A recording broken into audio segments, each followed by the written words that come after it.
E os perigos, então, do estresse, que é meio silencioso e a gente meio que deixa pra lá, você vai se estressando, estressando, e a diferença, quando a diferença entre estresse e ansiedade, ou se tá ligado uma coisa a outra? Do ponto de vista do ponto de vista fisiológico, estresse e ansiedade é a mesma coisa. É, Se você ficar ansioso, vai ter uma vai gerar liberação de estresse. neurotransmissores e substâncias químicas na sua periferia idêntica.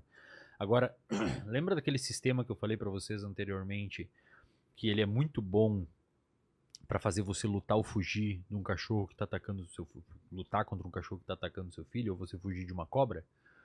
Aquele sistema, cara, ele é um sistema, quando você vai olhar a neurofisiologia dele, ele é um sistema extremamente bonito, cara. Inclusive tem um cara chamado Hans Selye, que publicou em 1936 o primeiro artigo falando sobre isso. Na época estavam discutindo o que é homeostase, não sei o quê. E ele publicou um artigo com a seguinte frase: estresse é uma resposta endocrinológica orquestrada frente a fatores nocivos para a nossa saúde. O que significa isso? Quando você se submete ao estresse, você tem uma liberação específica de uma série de substâncias que são as mesmas substâncias no seu cachorro, no seu gato, exatamente as mesmas, o eixo de resposta é extremamente parecido, por isso que é evolutivamente conservado, que vai permitir com que você tome que você tenha um comportamento de, principalmente de luta ou fuga frente a uma situação perigosa. O problema, cara, é que hoje esse mesmo sistema, ele tá ativo quando a gente está no sofá assistindo o jornal ou no escritório trabalhando.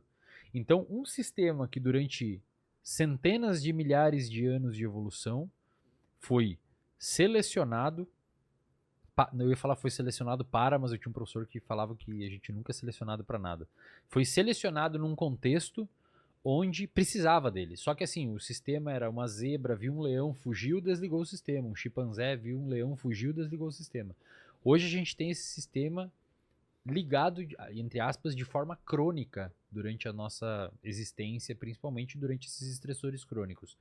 Tem uma síndrome, assim, o produto final do estresse é aumento de cortisol. O cortisol é muito estudado no âmbito da saúde mental. Tem uma síndrome chamada de síndrome de Cushing, que a pessoa tem um tumor apertando ou o hipotálamo, ou pituitária, ou a glândula adrenal, suprarrenal, que faz com que a pessoa libere muito cortisol e a pessoa é como se ela tivesse quimicamente estressada o dia inteiro. Ela tem muito cortisol o dia todo no corpo dela, por conta dessa síndrome de Cushing. Quando você vai ver o índice de depressão nas pessoas de síndrome de Cushing, é 90%, cara. 90% das pessoas que têm o cortisol alto por conta dessa síndrome têm depressão. Enquanto que na população normal é 8%, mais ou menos. Quando você pega um rato de laboratório, um primata em laboratório, ou mesmo seres humanos em estudos que você avalia contextos de estresse, estresse crônico é, hoje, um dos, se não o principal fator de risco para o desenvolvimento de comportamento depressivo. Tanto é que é comum você pega o paciente ansioso, a ansiedade não conseguiu reduzir ou ele não procurou ajuda, ele começa a apresentar depressão. Então, provavelmente, no meu Principalmente, caso, deve ter sido isso. principalmente a anedonia. O que é isso? A anedonia é você perder a capacidade de sentir prazer com as coisas que você antes sentia. Entendi. Então, Um segundo. Você pode ter depressão sem ter tristeza. Isso. Só a anedonia já é suficiente com um Isso. conjunto de outras coisas para ter depressão. Perfeito. A depressão não precisa ser aquela melancolia clássica de filme. Às vezes você pode passar no supermercado uma pessoa com um transtorno depressivo maior, com depressão, e você não tem noção. A pessoa conversa normal e tal. Porque lá tem nos diagnósticos, pode ser humor deprimido ou perda da capacidade de sentir prazer com as coisas. Então, você gostava de podcast, agora já não gosta mais. Gostava de ir ao cinema. Você gostava de cinema, não gosta mais. Você viu seus amigos, não gosta mais. Transava, não transa mais. Enfim, aquilo ali parou de ser recompensador para você. E olha que legal a questão de plausibilidade biológica. O que acontece no cérebro quando você... Isso foi visto em estudos em modelos animais. O que acontece no cérebro quando você aumenta muito o cortisol no corpo? Os primeiros neurônios a ter os receptores internalizados, que a gente chama de downregulation, são os neurônios produtores de dopamina, que é o que faz você ter vontade de fazer as coisas que você gosta de fazer. Então, o estresse, cara, pro cérebro crônico é um puta de um pepino gigantesco. Sem falar que, do ponto de vista fisiológico, aumenta a chance de diabetes, aumenta a chance de ansiedade, aumenta a chance de obesidade, aumenta a chance de um monte de coisa. E hoje em dia, acho que até pelo contexto que a gente vive, ser um contexto mais polarizado, rede social, você citou até um amigo seu que sofreu um cancelamento, e as pessoas se expondo, e muita briga, cara, é preciso tomar muito cuidado com o estresse. Ou gente que trabalha com números na internet, vê os números caindo ou se mantendo. O bagulho é gamificado, puta total. problema, velho. Verdinho, vermelhinho, mais que a média, menos que a média, esse vídeo tá indo mal. Isso agora, olha que interessante, Vilela. Lembra que no comecinho do episódio eu falei sobre a psicologia ser uma área complexa, porque ela tem uma interface ali com a genética, com a neurofisiologia, etc.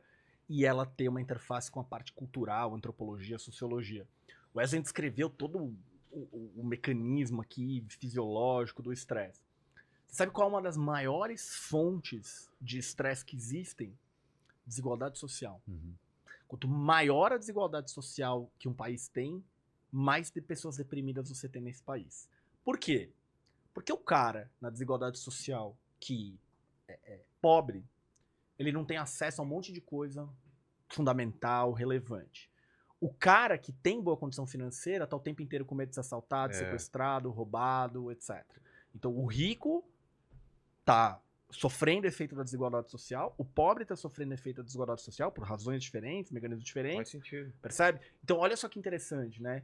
Uma condição cultural, né, estruturada aqui numa sociedade, ativa todo um sistema aqui do teu organismo, a fisiologia, o eixo, o cérebro, tal, não sei o que lá, e tudo isso aqui especificado na história de vida de cada um. Você é lá o número do podcast, talvez eu sou o, sei lá, né, se meus pacientes estão melhorando ou não, ou, sei lá, se minha mulher tá brava comigo ou não, percebe, assim? Entendi. Então, você tem...